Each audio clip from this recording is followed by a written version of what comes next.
오늘 말씀 보겠습니다. 우리에게 주시는 말씀 마태복음 5장 38절에서 42절 말씀, 보복하지 마라 말씀하신 예수님, 이런 제목으로 말씀을 선포합니다.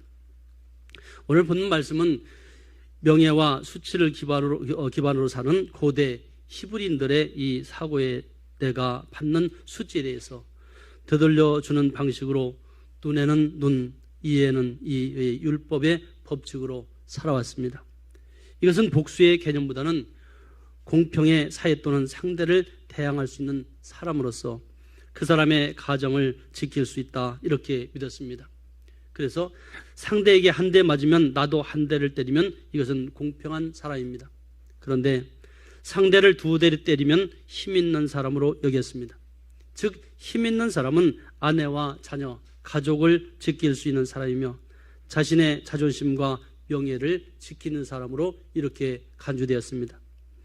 만약 상대에게 대항할 수도 없고 능력도 없는 사람은 어떻게 할까요? 하나님을 향해 도움을 호소해야만 했습니다. 예수님께서 주시는 이 말씀에 어떤 의도가 있을까요? 어떤 의미가 있는 말씀일까요? 예수님께서 유대인들이 지키는 기본 개념과는 전혀 다르게 악한 자를 대적하지 말라 말씀하고 있습니다. 우리는 이 말씀을 어떻게 받아들여야 하는지 말씀을 통해 깊이 깨닫는 그런 시간 되시기를 바랍니다. 첫 번째로 주시는 말씀 볼까요? 대적하지 말아야 한다 말씀하고 있습니다. 38절과 39절 말씀 같이 볼까요? 또 눈은 눈으로 이는 이로 갚으라 하였다는 것을 너희가 들었으나 나는 너희에게 이르노니 악한 자를 대적하지 말라. 누구든지 내 오른편 뺨을 치거든 왼편도 돌려대며 라고 말씀하고 있습니다. 히브리인들이 듣고 지켰던 사고는 뭘까요? 눈은 눈으로입니다. 이는 이로 갚는 것입니다. 그런데 예수님께서 뭐라고 말씀하시나요? 제자들 향해서 또 우리에게 주시는 말씀입니다. 악한 자를 대적하지 말라, 이렇게 말씀하고 있습니다. 갚으라 그랬습니다. 눈은 눈으로 이는 이로 갚으라는 것은 율법에 기록된 말씀을 충실히 이행하는 것을 의미해 주는 말씀입니다. 그러나 율법의 의도는 뭘까요? 복수를 의미한 것이 아닙니다. 미리 처벌 조항을 규정해서 하나님의 질서와 공의를 앞세워 죄를 막기 위한 것, 이것이 율법의 의도였습니다. 그런데 이 율법의 의도를 넘어서 예수님께서는 뭐라고 말씀하시나요? 기본 개념과 다르게 말씀합니다. 악한 자를 대적하지 말라, 이렇게 말씀하십니다. 만약 악한 자를 대적하면 하나님 나라가 구현될 수 없기 때문이라는 것입니다. 악한 자를 대적하지 말라는 것은 힘이 없어서가 아닙니다. 만약 대적하면 하나님의 나라가 드러나지 않기 때문에 그렇습니다. 상대방이 악하게 나온다고 해서 나도 같이 악을 품잖아요. 그러면 나의 표정부터 바뀌는 것입니다. 나의 삶이 똑같아지는 것입니다. 그래서 주님은 말씀하십니다. 즉 하나님의 나라는 하나님 나라를 소유한 백성들을 통해서 드러나기 때문에 그렇습니다. 여기서 너희가 들었으나 그랬습니다. 이 말은 무슨 뜻일까요? 너희가 들었다는 것은 어디에서 들었다는 것일까요? 너희가 들었다는 것은 율법에 근거된 기록된 말씀을 의미하고 있습니다. 시편 109편 말씀을 볼까요? 시편 109편 1절에서 6절 말씀 같이 한번 읽습니다. 내가 찬양하는 하나님이여 잠잠하지 마옵소서. 그들이 악한 입과 거짓된 입을 열어 나를 치며 속이는 혀로 내게 말하며 미워하는 말로 나를 두르고 까닭없이 나를 공격하였음이니이다. 나는 사랑하나 그들은 도리어 나를 대적하니 나는 기도할 뿐이라. 그들이 악으로 나의 선을 갚으며 미워함으로 나의 사랑을 갚아싸우니 악인이 그를 다스리게 하시며 사단이 그의 오른쪽에 서게 하소서. 이 시편 기자는 억울한 일을 당했을 때 같이 악을 악으로 갚는 것이 아니라 하나님 앞에 올려드리는 그 기도를 우리가 주의 있게 보시기 바랍니다. 만약 내가 악한 자에게 맞았고 대항할 수 없다면 어떻게 될까요? 하나님을 향해서 도움을 호소하고 고발해야 한다는 것입니다. 즉 눈은 눈으로 이는 이로 갚으라는 것을 듣고 살아왔지만 이들이 율법에 충실한 삶을 사는 자들입니다. 대적하지 말라 말씀하고 있습니다. 대적한다는 것은 대항하거나 반대의 행동을 하는 사람을 가리키고 있습니다. 이것은 하나님의 말씀에 거역하며 대적하는 삶을 사는 사람들을 말합니다. 하나님을 대적하는 사람들, 하나님을 믿는 사람들에게 아주 악하게 하는 사람들, 하나님의 나라를 소유한 사람들이 대적하지 말아야 하는 대상이 이 악한 자들이다 말합니다. 악한 자는 어떤 자를 가리켜서 악하다 이렇게 말할까요? 사회적으로 불법과 폭력을 행하는 자들, 그들만이 악한 자가 아닌 것입니다. 하나님의 나라와 말씀을 반대되는 일을 행하는 자들, 어떤 일이든지 그저 방해하는 자들, 악한 영, 악인, 악을 꾀하는 자들, 뒤에서 수근거리고 또 남을 험담하고 괴롭히는 자들, 율법의 말씀을 지키지 않고 세상을 살아가는 자들, 말씀을 알긴 하는데 실천하지 않는 자들, 이들을 가리켜서 악하다 그렇게 말하고 있습니다. 악한 자들의 특징을 보면 항상 의로운 자들을 핍박합니다. 그리고 박해하며 수치를 안겨다주며 진리에서 벗어난 행동을 자행하는 자들을 가리켜서 성경은 악하다 이렇게 말합니다. 하나님의 나라를 소유한 의로운 사람들은 이런 자들에게 대적하지 말라. 왜냐하면 이들은 계속해서 악하게 행동하기 때문에 그렇습니다. 막 분이 못 이겨서 저 사람이 나한테 저렇게 악하게 했는데 나도 갚아야지 하면서 딱 마음을 품잖아요. 나도 똑같은 사람이 되어가는 것을 우리는 발견하게 됩니다. 그러므로 주님 말씀하십니다. 이 히브리인들이 생각하는 곳에서 돌려대며 그렇습니다. 오른편 뺨을 떼면 왼편 뺨도 돌려댄다는 것은 히브리인들이 생각하는 이 오른쪽과 왼쪽의 개념이 구분되었는데, 즉 오른쪽이 왼쪽에 비해서 중요하고 명예로운 쪽으로 이해했던 것입니다. 그러므로 왼쪽보다는 오른쪽을 보통 사용합니다. 예를 들면 우리가 이렇게 대화하면요, 왼손을 탁자 위에 이렇게 놓고 이야기하면 이것은 아주 상대방에게 수치를 주는 것입니다. 왼손을 올려놓고 하는 것으로 여겼습니다. 왼손으로 악수하는 것, 왼손 손가락질하는 것, 이러한 것들 금했던 것입니다.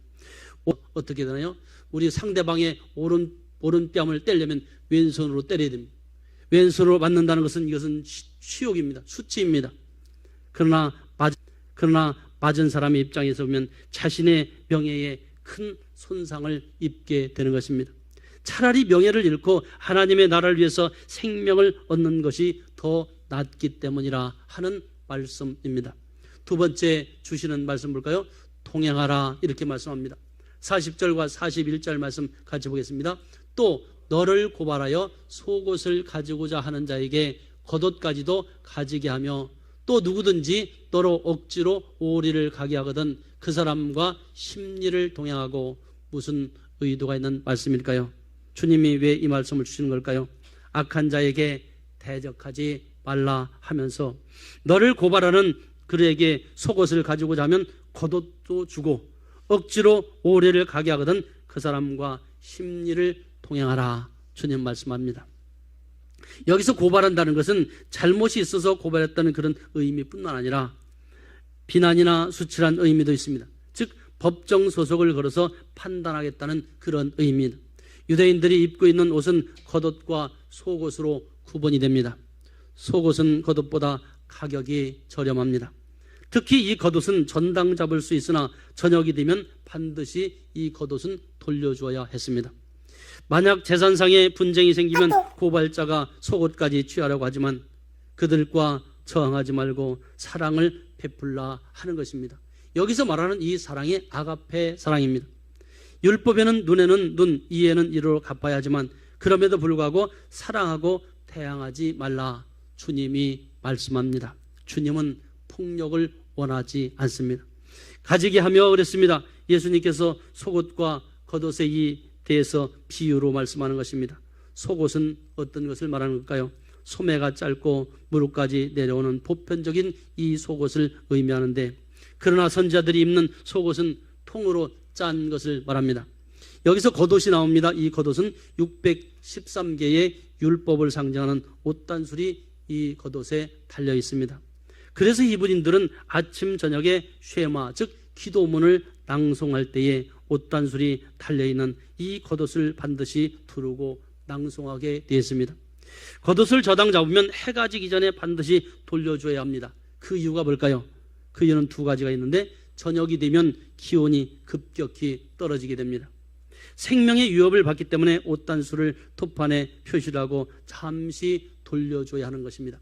그래야 이제 추위로부터 이길 수 있기 때문에 그렇습니다. 두 번째, 저녁이 되면 이 쉐마 즉 기도문을 낭송하기 위해서 옷단술이 달린 겉옷을 입고 낭송해야 하기 때문에 그렇습니다. 만약 돌려주지 않으면 어떤 현상이 나타날까요? 사람과 하나님과의 관계가 파괴되고 명예를 잃는 것과 마찬가지이기 때문에 그렇습니다. 이럴 때 차라리 속옷을 저당 잡게 되어 있습니다. 고발자가 옷을 빼앗으려는 이 행위는 뭘까요? 곧 명예와 연관되어 있기 때문에 명예 때문에 생명이 위태할 경우 자신의 명예를 지키기 위해서 애쓰지 말고 겉옷을 내어주어 생명을 지키라 하는 주님의 말씀입니다.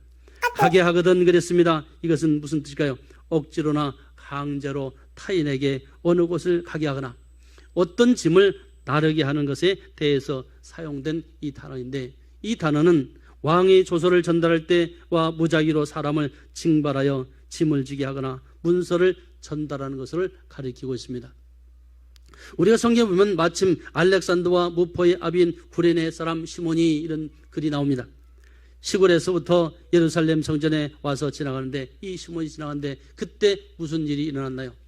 예수님이 십자가를 지고 골고다를 향해서 가고 계십니다. 채찍에 빠지면서 한 걸음 한 걸음 갈 때, 그때 구레네 시몬이 그 곁을 지나고 있습니다. 그때 그가 억지로 이 십자가를 지우게 됩니다. 예수님의 십자가를 지우게 했던 것과 같은 그런 의미의 말씀입니다. 악한 자가 강제로 봉사하게 하거든 그 사람과 함께 심리를 통행하라, 이렇게 말합니다. 왜 그럴까요? 예수님은 어느 정도의 거리를 통행하거나 심부름을 시키는 공적인 권위에 대항하기보다는 차라리 그 2배의 거리라도 순순히 복종하라, 이렇게 가르치신 것입니다. 여기서 동행한다는 것은, 이것은 어떤 목적을 향해서 간다는 의미의 말씀입니다. 이것은 거부하지 말고 시간을 미루지 말고 즉시 행하라 하는 뜻입니다. 예수님 시대에 로마 식민지로 살았던 유대인들에게 시행됐던 것이 바로 징발이었습니다. 그러나 그 거리는 오리였습니다. 그 이상은 허용되지 않았습니다. 그런데 예수님은 오리뿐만 아니라 심리를 통행하라, 이렇게 말씀하고 있습니다. 왜 그럴까요? 예수님께서 오리뿐만 아니라 심리까지 통행하라는 것은 오직 복음 때문이었습니다. 악인에게 대항함으로 하나님 나라 사람들이 수치를 겪고 명예를 잃을지라도 오직 생명을 얻으면 더 유익하기 때문에 그렇습니다. 구속사적인 의미로 볼 때 이것은 어떤 의미가 있는 걸까요? 우리가 이 땅에서 행해야 할 사명이 있습니다. 우리가 성도들이 이 땅에서 살아가면서 행해야 할 사명이 뭘까요? 복음을 전하는 것입니다. 믿든 믿지 않든 악한 사람이 됐든 그들에게 복음을 전해야 하기 때문에 그렇습니다. 때로는 우리에게 불이익이 다가올 때도 있습니다. 어려움이 다가올 때도 있습니다. 그런데 같이 싸워보세요. 옆집에서 조금 어떤 불편함이 있다 해서 같이 소리 지르고 같이 대항한다고 생각해보세요. 그러면 어떤 일이 일어날까요? 아, 저 사람 광은교회 다니는데, 저 사람 권사인데, 저 사람 집사인데, 저 사람 누구인데, 대번 소문이 나겠죠. 교회에 갈 때는 거룩하게 가는 것 같지만 그러나 실제 행동에 있어서는 그렇지 못한 것입니다. 오히려 전도의 문이 막힙니다. 비록 핍박과 어려움이 온다 할지라도 그것을 대항하지 않고 하나님 앞에 올려드릴 때 하나님께서 일하시는 것을 우리가 체험할 수 있게 되길 바랍니다. 그리고 성령의 역사하심을 소망하는 것입니다. 세 번째 주시는 말씀 볼까요? 거절하지 말라, 이렇게 말씀하고 있습니다. 5장 42절 말씀 같이 보겠습니다. 내게 구하는 자에게 주며 내게 꾸고자 하는 자에게 거절하지 말라, 주님이 말씀하셨습니다. 비록 악한 자라고 하더라도 내게 구하는 자에게 주며 꾸고자 하는 자에게 거절하지 말라 말씀합니다. 구한다고 그랬습니다. 이것은 오직 이 구절에서 불쾌하다라는 어감을 나타내고 있는 것이 사실입니다. 적어도 다른 사람이 불쾌하게 느낄 정도로 요구하다라는 뜻으로 사용되었는데, 즉 불쾌감을 느낄 정도의 감정이 생겨도 그들의 요청에 그저 외면하지 말라는 말입니다. 우리는 때때로 내 마음이 내키지 않지만 이것을 극복하고 요청하고 있는 사람에게 마음과 손길을 펼쳐야 함을 보게 됩니다. 그 요청은 실제로 예수 그리스도께서 내 마음을 그를 향해서 열며 복종하라고 나를 부르시는 것이기 때문에 그렇습니다. 그 일을 통해서 복음을 전할 수 있는 기회가 된다면 그것이 바로 오히려 그것을 주님 말씀하고 있습니다. 주며 그랬습니다. 여기서 준다는 것은 자발적으로 주는 것, 요구하는 것을 주는 것, 필요한 것을 주는 것을 의미합니다. 하나님께서도 우리를 위해서 무엇을 주셨나요? 독생자를 예수 그리스도를 아끼지 않고 십자가에서 대속의 피를 흘리도록 보내주셨습니다. 우리는 그 은혜를 값없이 받은 자들 아닌가요? 그래서 즉 복음의 빚진 자들입니다. 저와 여러분은 모두가 복음의 빚진 자들입니다. 그러므로 예수 그리스도의 명령에 순종하고 복음 안에서 온전히 지키는 우리 성도들이 되어야 하겠습니다. 꾸고자 그랬습니다. 이 꾼다는 것은 무엇인가 필요한 자에게 빌려주는 것에 대해서 언급해주는 말씀인데 앞에서 구하는 것과 꾸는 것은 같은 맥락에서 반복적인 의미로 사용되고 있습니다. 예수님께서 말씀하시는 요점이 뭔가요? 더 분명하고 강조의 의미를 보이고 있는데 그렇지만 구하거나 꾸는 자에게 무한정으로 주라는 명령은 아닙니다. 그저 일도 하지 않고 달라고 할 때마다 덥석 더 주라는 그런 뜻이 아닙니다. 무엇인가 필요한 자들에게 물질뿐만 아니라 더 큰 사랑을 베풀어야 할 것입니다. 더 큰 사랑이 뭘까요? 사람에게 있어서 가장 중요한 것이 뭘까요? 복음입니다. 우리 성도들은 이 복음으로 언제든지 무장돼서 마치 베드로가 안전병에게 내게 금과 은은 없지만 내게 있는 예수의 이름으로 일어나 걸어라 말했던 것처럼 여러분 복음을 전하는 것입니다. 거절하지 말라 그랬습니다. 예수님께서 강조한 것은 오직 이웃사랑을 지금 말씀하고 있습니다. 거절하지 말라는 것은 무슨 뜻일까요? 거절하는 자도 있다는 것을 의미합니다. 거절한 자들은 하나님 나라의 거룩함을 드러내지 못하는 자이며 명령을 지키는 자들은 하나님 나라를 세상과 이웃에 드러내는 사람들을 말합니다. 우리는 누구일까요? 세상에 예수 그리스도를 드러내는 자들입니다. 우리의 입술을 통해서 우리의 행함을 통해서 우리의 행동을 통해서 주님을 드러내는 삶을 사는 우리 성도들이 되시길 바랍니다. 말로만 입으로만 하는 것이 아니라 우리 행함 속에서 주님을 드러낼 수 있어야 되는 것입니다. 여기서 주님께서 네 가지 비유로 말씀하셨는데 첫째 눈은 눈으로 이는 이로 갚으라는 것에 대해서 말씀해 주셨고 두 번째는 누구든지 내 오른편 뺨을 치거든 왼편도 돌려대라 이 말씀을 주셨으며 세 번째 속옷을 가지고자 하는 자에게 겉옷까지 가지게 하라는 것이며 네 번째 억지로 오리를 가게 하거든 그 사람과 심리를 동행하라는 것입니다. 우리는 예수님의 이 비유의 말씀 거부하지 말고 순종하여 하나님 나라를 드러내는 우리 성도들이 되시기를 주님의 이름으로 축원합니다. 말씀을 맺습니다. 결론적으로 사랑하는 성도 여러분, 예수님께서 뭐라고 말씀하셨나요? 오늘 핵심적인 내용이 있습니다. 악을 악으로 갚지 말라. 악하게 행하는 것 내가 심판하겠다. 내가 갚겠다. 너희들은 그저 사랑으로 나가며 하나님께 아뢰라 말씀하고 있습니다. 그리고 원수를 사랑하며 박해하는 자를 위해서 기도하라는 말씀입니다. 기도가 답입니다. 따를까요? 기도가 답이다. 기도가 답입니다. 기도. 어떤 어려움이 있을 때 우리가 상담하잖아요. 기도가 답인 것을 알게 됩니다. 아, 기도밖에 없구나. 상대방이 나에게 막 힘들게 하잖아요. 같이 대항하면 나도 똑같은 사람이 됩니다. 그런데 그 부분을 하나님 앞에 올려드리면 너무나도 평안합니다. 하나님이 해결해 주시기 때문에 그렇습니다. 하나님은 해결사이십니다. 그렇기 때문에 원수를 사랑하며 박해하는 자를 위해서 기도하라. 그러면 너희에게 상이 크다 말합니다. 상이 크다. 악을 악으로 같이 싸워서 대항하지 말고 하나님 앞에 기도하고 사랑으로 나가면 너희에게 상이 있겠다. 그런데 악을 악으로 갚잖아요. 거기에는 상이 없습니다. 모든 원수와 악한 자들은 하나님께서 마지막 때에 이들에게는 심판이 있기 때문에 그렇습니다. 그러나 내 백성, 내 자녀들에게는 하나님의 상급이 있게 되는 것입니다. 예수 그리스도의 눈은 항상 누구를 향해서 있나요? 주님의 그 눈은, 우리 하나님의 눈길은 내 자녀에게 있습니다. 따라해볼까요? 나는 하나님의 자녀입니다. 그렇습니다. 하나님의 초점은 나에게 있습니다. 나에게. 악하게 행하는 자들에게 하나님의 초점이 있는 것이 아니에요. 거기에는 관심도 없습니다. 내 백성에게 있습니다. 내 백성. 주의 종에게 있고 사랑하는 자녀들에게 있는 것입니다.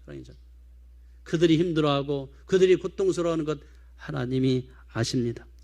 우리의 분과 화와 죄의 본성은 이미 예수 그리스도와 함께 십자가에서 죽었고 오직 진리의 말씀이 내 삶의 결론이 되어 살아가고 있는 것입니다.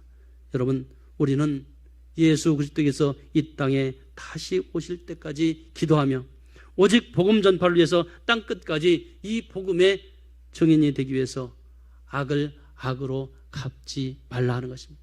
우리 초기에도 우리 한국에 복음이 들어와서 수많은 믿음의 선배들이, 선교사들이 거버진 욕설과 핍박과 또 매맞음을 당하면서도 참았습니다. 그리고 하나님 앞에 눈물로 올려드렸습니다. 하나님이 역사하시잖아요. 마찬가지입니다. 때로는 우리에게 분이 나고 속상하더라도 여러분, 이것을 내려놓고 하나님 앞에 내려놓고 하나님께 올려드립니다. 악을 악으로 갚지 말고 악을 선으로 갚으라는 그런 뜻입니다. 핵심의 주제가 그렇습니다. 악하게 할지라도 악하게 하는 행동을 악하게 같이 맞대응하지 말고 악하게 하더라도 더 우리는 선으로 나가는 것입니다. 그것이 바로 이기는 자입니다. 우리 모두가 이기는 자, 승리하는 자가 되시기를 주님의 이름으로 축원합니다. 주신 말씀 생각하면서 이 시간 기도하겠습니다. 아버지 하나님, 은혜를 감사합니다. 언제나 하나님의 말씀에 대적하는 삶이 아닌 순종하며 사는 우리 성도들이 될 수 있도록 축복해 주시옵소서. 악인에게 대항함으로 하나님의 나라 사람들이 수치를 겪고 명예를 잃어버리는 일이 없게 도와주시옵소서. 우리의 사명이 복음을 전하는 것이며 성령의 역사하심을 소망하는 것임을 분명히 깨닫게 도와 주시옵소서. 또한 복음의 증인이 되기 위해 악을 악으로 갚지 말고 악을 선으로 갚는 우리 이기는 성도들 될 수 있도록 축복해 주시옵소서. 감사하고 존귀하신 예수님의 이름으로 기도 올려옵나이다. 아멘.